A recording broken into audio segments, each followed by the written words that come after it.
नमस्कार दोस्तों, स्वागत है आपका हमारे YouTube channel grow with Neeraj में। आज हम आपको पढ़ाने वाले हैं मध्य प्रदेश सामान्य ज्ञान जिलेवार सीरीज के क्रम में भोपाल संभाग के सीहोर ज़िले को।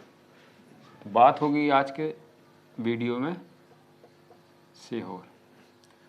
तो जो सीहोर ज़िला है ये हमारे भोपाल संभाग का एक ज़िला है जिसका वर्तमान स्वरूप 2 अक्टूबर 1972 से आप देख सकते हैं।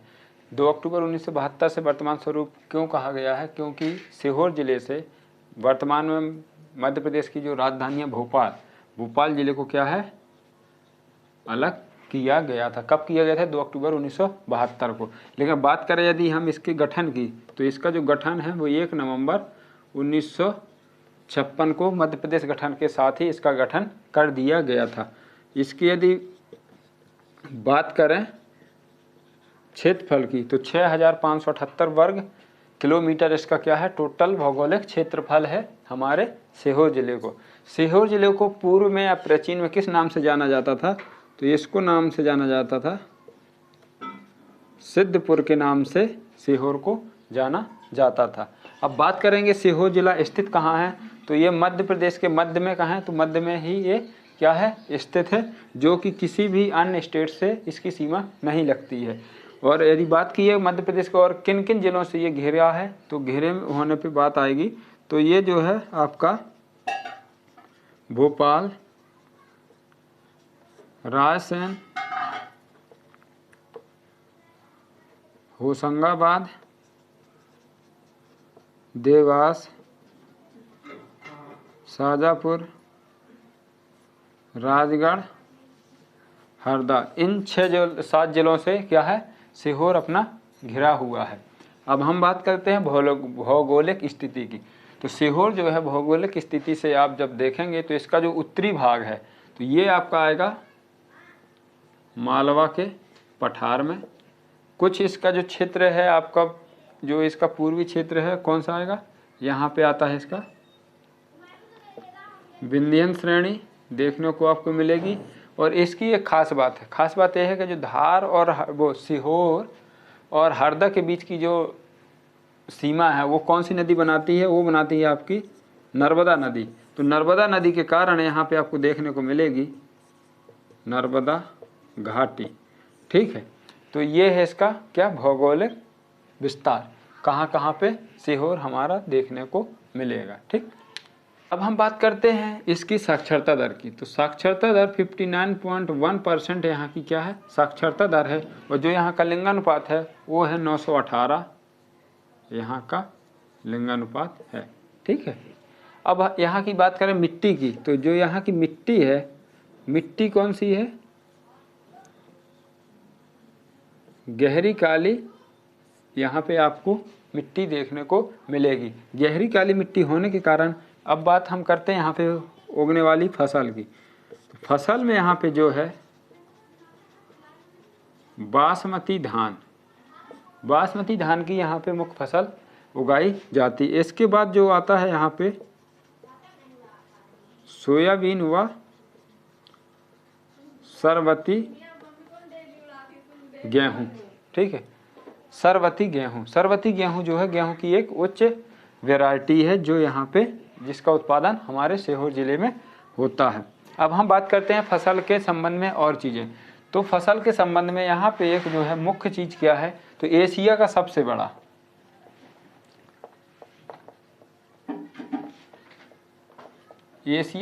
बड़ा कौन सा, दलहन अनुसंधान केंद्र आपको यहाँ पे देखने को मिलेगा। कहाँ पे देखने को मिलेगा, तो यहाँ पे जगह है अमलाहा एक जगह है, वहाँ पे एशिया का सबसे बड़ा दलहन अनुसंधान केंद्र देखने को मिलेगा। इसी को हम जानते हैं अरहर अनुसंधान केंद्र। यदि पूछा जाए कहाँ है, तो आपका अमलाहा सीहोर में है। यहीं पे एक मुख्य चीज़ है कौन सी, मध्य प्रदेश का फूल अनुसंधान केंद्र भी आपको देखने को मिलेगा। अगले क्रम में कृषि में बात की जाए तो यहाँ पे केंद्रीय कृषि जो मशीनरी प्रशिक्षण व परीक्षण संस्थान स्थित है। ठीक। और अगला जो यहाँ का मुख्य फैक्ट है वो है आपका ट्रैक्टर प्रशिक्षण केंद्र। कृषि से संबंधित ये तथ्य यदि आपसे पूछे जाते हैं तो ये सभी आपको देखने को मिलेंगे सीहोर में। ठीक है। सिंचाई पब्लिक नदियाँ, तो जो यहाँ पे सिंचाई है आपको हम बता दें कि यहाँ पे जो है उद्गम होता है किस नदी का? कोलार नदी का यहाँ पे क्या है? उद्गम होता है। इसी नदी पर यहाँ पे कोलार परियोजना स्थित है। कोलार परियोजना का उपयोग कहाँ कहाँ किया जाता है? तो इसका उपयोग दो जगह किया जाता है। एक तो किया जाता है आपका सीहोर में सिंचाई के लिए, व दूसरा किया जाता है भोपाल में पेयजल हेतु। ठीक है। तो जो कोलार नदी हमारी सीहोर से निकलती है इसमें कोलार परियोजना है। कोलार परियोजना या कोलार जलाशय, तो ये इसमें सीहोर में सिंचाई कार्य के साथ साथ भोपाल में पेयजल व्यवस्था, जो भोपाल आपका नगर है वहाँ पे पेयजल व्यवस्था यहाँ से देखी जाती है। अगली बात करते हैं हम यहाँ से पार्वती नदी की। इसका जो उद्गम स्थल है वो है आष्टा। आष्टा क्या है? आष्टा इसकी एक तहसील है। तो आष्टा से पार्वती नदी यहाँ पे निकलती है। एक यहाँ पे और डैम है रामपुरा डैम, ये एक है आपका बांद्रा डैम। ये डैम जो है ये भी यहाँ पे सिंचाई कार्य देखते हैं। अन्य नदियों की जो यहाँ पे प्रवाहित होने वाली नदियाँ हैं यदि हम बात करें उनकी, तो यहाँ पे आपकी है नर्मदा नदी, यहाँ से क्या है प्रवाहित होती है। दूधी नदी, नेवज नदी, पाप नासा, ये जो नदियां हैं छोटी बड़ी, ये सभी नदियां हमारे सीहोर से प्रवाहित होती हैं और कोलार और पार्वती नदी यहाँ से उद्गमित होती हैं। ठीक है। अब हम बात कर रहे हैं यहाँ पे वन के परिदृश्य में सीहोर। तो वन के परिदृश्य में यहाँ पे क्योनी जो अभयारण्य है आपका यहीं पे स्थित है। ठीक है। यदि आपसे पूछा जाए क्योनी अभयारण्य स्थित है तो वो है आपके सीहोर में। और आपका जो है रातापानी बहुत ही फेमस अभयारण्य है। रातापानी अभयारण्य यहाँ पे स्थित नहीं है, लेकिन इसका क्या है यहाँ पे क्षेत्र लगता है आपके सीहोर जिले में। ठीक है। उद्योग क्या है? तो मध्य प्रदेश में जो सबसे बड़ी चीनी मिल है, मध्य प्रदेश की सबसे बड़ी जो चीनी मिल है वो कौन सी है? आपकी यहीं पे है। कहाँ पे?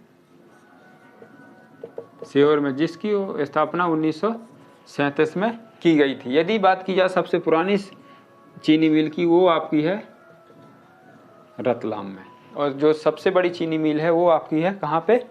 सीहोर में। अब हम बात करते हैं यहाँ पे अगले उसमें, तो रेलवे स्लीपर बनाने का कारखाना कहाँ पे स्थित है? सीहोर में है।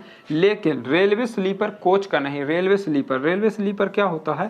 तो जो आपकी रेल की पटरी होती है और उसमें आपने देखा होगा कि ऐसे जो सीमेंट के खंभे होते हैं, किसके? सीमेंट के जो खंभे होते हैं इन्हें कहते हैं रेलवे स्लीपर। तो इनका बनाने का कारखाना है हमारे कहाँ पे? सीहोर में।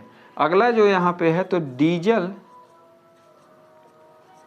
लोकोमोटिव कारखाना भी आपको यहाँ पे देखने को मिलेगा। ठीक है। ये है हमारे सीहोर में मुख्य जो पूछे जाने वाले उद्योग हैं। वैसे तो यहाँ पे छोटे और मीडियम वर्ग के बहुत सारे उद्योग लगे हुए हैं। ठीक। अगले क्रम में हम बात करते हैं यहाँ से बिलोंग करने वाले लोगों के बारे में या महत्वपूर्ण जो व्यक्ति हैं उनके। तो ये कि यहाँ पे चर्चित नाम है प्रभात जोशी।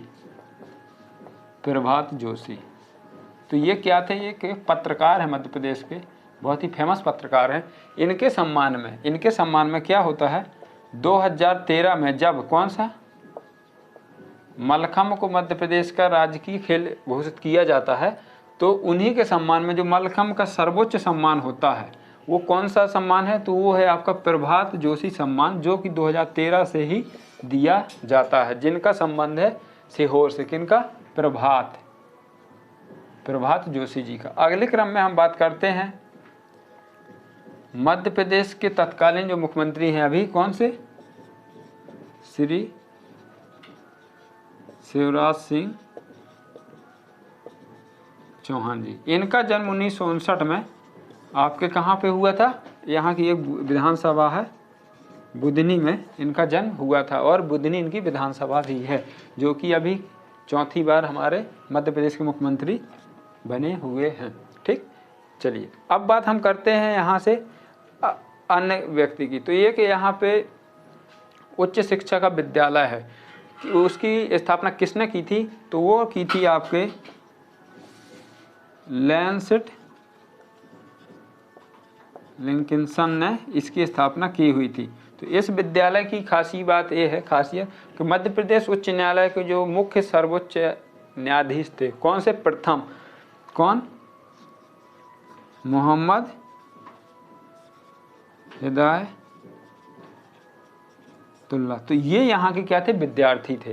तो ये भी यदि आपसे पूछा जाए कि जो मध्य प्रदेश के प्रथम मुख्य न्यायाधीश थे उच्च न्यायालय के, तो वो कहाँ से इन्होंने शिक्षा प्राप्त की हुई थी? तो ये है लैंसेट लिंकिंसन द्वारा एक उच्च शिक्षा विद्यालय जो है स्थापित है सीहोर में, वहाँ से इन्होंने अपनी शिक्षा प्राप्त की हुई थी, और भी इन्होंने अन्य जगह शिक्षा प्राप्त की हुई है। ठीक है, 2018 में यहाँ पर, कब? 2018 में यहाँ पे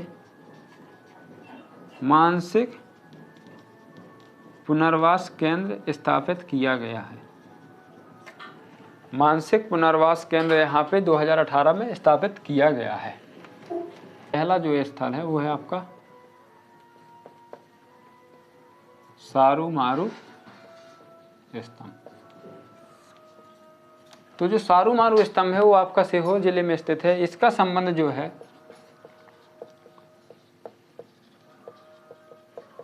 सम्राट अशोक के पुत्र पुत्री से है।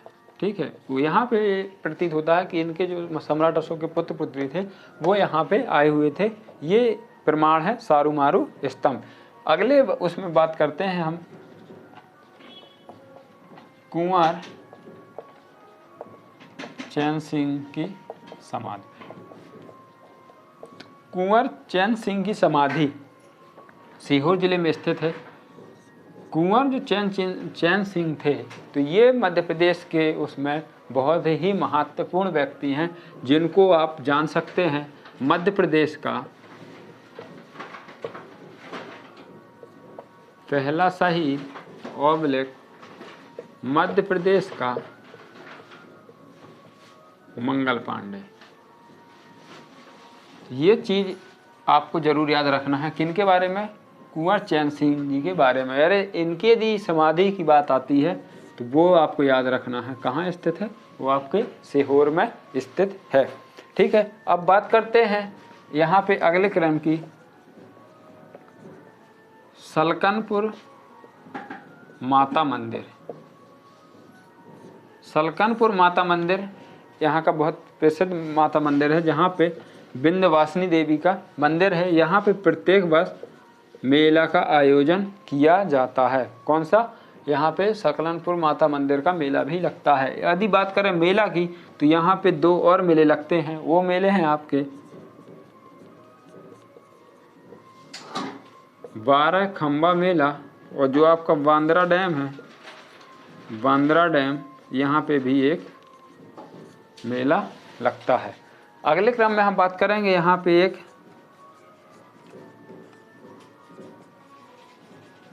लाल मस्जिद है, जो 1314 में निर्मित की गई थी। ठीक है, समथिंग इसका क्या है, 1314 में इसका निर्माण किया गया था। एक यहाँ पे स्थान है हथनौरा। हथनौरा क्यों प्रसिद्ध है? तो हथनौरा इसलिए प्रसिद्ध है कि यहाँ पे 5 दिसंबर 1982 को एक व्यक्ति थे, अरुण सोनकिया। कौन व्यक्ति थे? अरुण सोनकरिया द्वारा यहाँ पे आपके हथनौरा में क्या है, मानव खोपड़ी, मानव खोपड़ी खोजी गई थी, जिसका नाम रखा गया है नर्मदा पुरुष। ये आपको बहुत याद रखना, नर्मदा पुरुष। ये जो खोपड़ी है, ये प्राप्त खोपड़ियों में से अभी तक जो भी मानव के जीवाश्म में मिले हुए उनमें से सबसे पुराना माना गया है। कब मिला था ये? 5 दिसंबर 1982 को। किसने खोजा था? अरुण सोनकरिया जी ने खोजा था। यहीं पे एक विलुप्त हो चुके हाथी का हथनौरा में है, विलुप्त हाथी की एक प्रजाति है। कौन सी प्रजाति है? तो वो है स्टेगॉडेन। ठीक है, स्टेगॉडेन। ये जो है एक हाथी की प्रजाति, इसके भी यहाँ पे क्या है, जीवाश्म मिले हुए हैं, या यूँ कहें कि यहाँ पे इनके फॉसिल मिले हुए हैं। अगले यहाँ पे जो महत्वपूर्ण है वो है भूकंप मापी संयंत्र आपका सीहोर में लगा हुआ है। जो महर्षि पतंजलि थे, इनकी ये क्या है, कर्मस्थली रही है। कौन सा? सीहोर जिला आपका। ठीक है, तो ये थे हमारे सीहोर जिले से महत्वपूर्ण तथ्य जो